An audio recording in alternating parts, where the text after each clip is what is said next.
The first time I realized something was wrong, it wasn't because of a confession or a loud argument. It was the silence that clung to the room like a heavy fog. "Don't wait up," Claire said casually, slipping her coat over her shoulders, her eyes avoiding mine as she pulled the door closed behind her. I froze, gripping the edge of the kitchen counter. Those words should have been ordinary, nothing more than a routine statement for someone heading out late.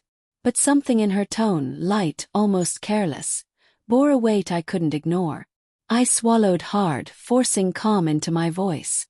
"All right, have fun," I said softly, though my stomach churned uneasily.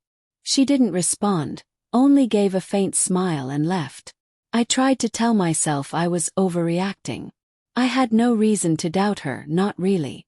Claire had been my wife for 7 years, and our life together had been steady, comfortable, and predictable. I prided myself on knowing her. Her moods, her favorite coffee, the way she crinkled her nose when she was frustrated. And yet, that evening, the familiar certainty in our marriage fractured like a mirror dropped from too high. It wasn't the first time I had noticed the small, odd things. Her phone, always locked, now constantly buzzing at odd hours. The late-night texts she glanced at, quickly sliding her thumb over the screen when I entered the room. A laugh, too intimate, too private, emanating from her phone in the middle of the night. At first, I brushed it off as paranoia, chalking it up to my own insecurities. But that night, as she left without another word, a cold, sinking feeling settled in my chest. I tried to distract myself. I sat at the kitchen table, staring at my half-empty coffee cup, replaying the day in my mind. Work had been the usual grind, but every mundane detail now seemed loaded with significance. I remembered the way Claire had left a lipstick mark on her wine glass that evening, the way her perfume lingered longer than usual. My thoughts raced. Am I imagining this? Hours passed. I tried to read, tried to work, tried to convince myself I was being ridiculous. But the pit in my stomach grew heavier with each tick of the clock. Midnight came and went. 1 a.m. And then my phone buzzed. A message from her. "Heading out with Evan. Back late." The words were brief, almost casual, but they hit me like a brick. Evan. My wife. My friend. My confidant. The name alone felt like a betrayal carved into my chest. I didn't reply. Couldn't. Instead, I stared at the screen, shaking. My mind raced with possibilities, every scenario more unbearable than the last. Was it innocent? Just friends? Or... I didn't want to imagine the truth, yet I couldn't stop my mind from doing exactly that. The next morning, Claire returned home, bright-eyed and perfectly composed. She hummed softly, as if nothing had happened, and poured herself a cup of coffee. "Morning," she said, glancing at me. I looked at her, really looked at her, and something inside me shifted. The quiet composure, the casual smile. It was too polished, too deliberate.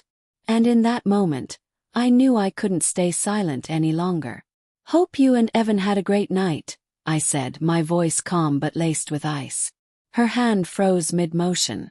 She turned to look at me, confusion flickering across her face, quickly replaced by something else. Something guilty. Her lips parted, and for a second, I saw the truth behind her eyes. I don't know what you mean," she stammered, but the hesitation betrayed her. I let her flounder. I didn't need to raise my voice, didn't need to accuse her outright. The silence spoke louder than any confrontation could. I watched as her composure cracked, the smooth surface of our life splintering before my eyes. "I think you do," I said quietly, letting the weight of my words settle between us. The next hour was a blur of half-truths, nervous laughter, and tears that weren't mine. She tried to explain, to reassure me, to convince me it was nothing. But the evidence, the texts, the late nights, the way she had avoided me, couldn't be undone by words. I didn't yell. I didn't cry, though the ache in my chest felt like a storm. I simply listened, watching the woman I loved unravel in front of me, realizing that the person I had married was no longer the one standing in the kitchen. I didn't mean for it to happen," she whispered finally, her voice shaking. "I didn't want to hurt you." But I could see it in her eyes. The regret wasn't about me. It was about herself. The selfishness of her choices. The thrill of secrecy. The lure of something forbidden. For a long time we just sat there, a chasm of betrayal stretching between us. I wanted to scream. I wanted to beg her to stay. I wanted to throw her out and never see her again. All of these emotions collided inside me, a violent storm that left me trembling and hollow all at once. Eventually I found my voice. "Do you love him?" I asked, my throat tight. Claire looked away, unable to answer. Her silence said everything. "I loved you," I said, more to myself than to her. "I trusted you. I thought we were everything to each other. But if even a part of you wanted him instead?" My voice cracked, the pain I had held in finally breaking free. "Then I don't even know who you are anymore." Tears ran down her cheeks. I wanted to reach out, to touch her, to feel the warmth of the woman I had married. But I couldn't. Not now. Not when every fiber of my being felt betrayed. "I'm so sorry," she whispered, almost inaudibly. "I made a mistake. A terrible mistake." I wanted to hate her. I wanted to scream, to throw something, to make her feel even a fraction of the hurt I was drowning in. But hatred didn't come. Only a numb, cold emptiness that seemed to seep into my bones. "You made your choice," I said finally, my voice hollow. "And now you have to live with it. I can't pretend this never happened." The days that followed were unbearable. Claire tried to bridge the gap with apologies, with promises, with reassurances. But every gesture, every word, every touch was tainted by the knowledge of what she had done. I wanted to forgive her, wanted desperately to believe that our marriage could survive, but trust, once shattered, isn't so easily repaired. I spent hours staring at her texts on the phone she had reluctantly left on the table, at the messages between her and Evan, each one a dagger to the heart. And yet, amidst the pain, there was a strange clarity. I could see our marriage for what it truly was. Not the perfect partnership I had imagined, but a fragile human connection, susceptible to mistakes, to desires, to the failings that make us human. One evening, after a week of cold silences and half-hearted conversations, I confronted her again. "Do you even want to be here?" I asked, my voice barely above a whisper. She looked at me, tears streaming down her face, her hands trembling. "Yes," she said, almost desperately. I want to make this right. Love you. I love you more than anything." But I couldn't answer. How could I?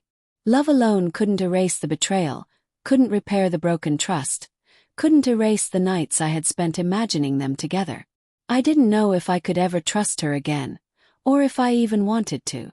"I need time," I said finally, my heart heavy.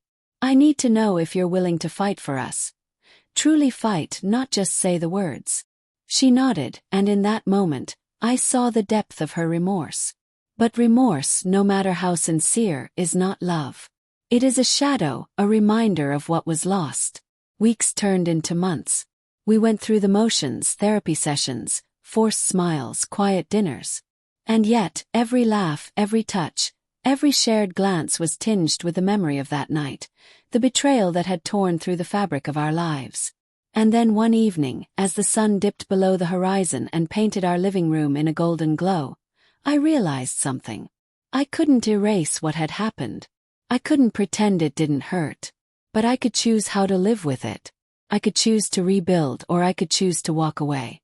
I looked at Claire, her head bowed, her hands clutching her coffee cup, and for a moment, I saw the woman I had fallen in love with.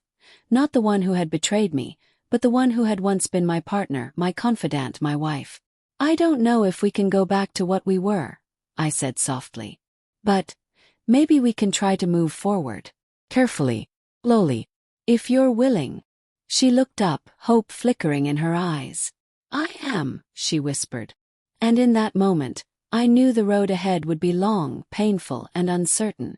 But for the first time since that night, I felt the tiniest spark of possibility. That perhaps love, flawed and battered as it was, could survive. Because betrayal may break trust, but it doesn't have to break love. And sometimes, surviving the storm is the only way to find the strength to rebuild.